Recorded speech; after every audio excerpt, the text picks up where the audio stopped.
ব্যাপার, তুমি কেবল গোসল শেষ করলা?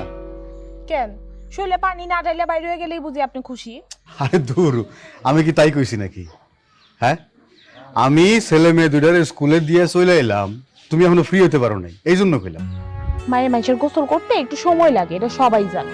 আরে সেটা তো আমি জানি। হ্যাঁ, আজকে কোনো অটো পাইনি জানো। হয়েছে, আর ঢং করা লাগবো না। পকেটে নেই টাকা, আবার অটো অটো করে।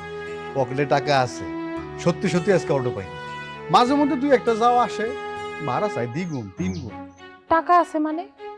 আপনি টাকা কই পাইলেন? ঈশান ঈশার আব্বু, আপনি কি আবার ওই? আরে দূর, খালি উল্টাপাল্টা চিন্তা ভাবনা করো।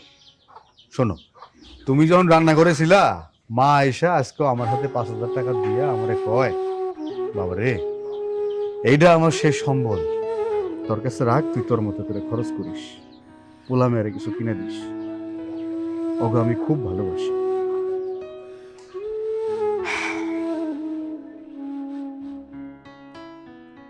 এই আমারও খিদা পাইছে, সকাল থেকে আমি কিচ্ছু খাইনি, তাড়াতাড়ি চলো, মার আবার ডায়াবেটিস ধরা পড়ছে। আইতেছি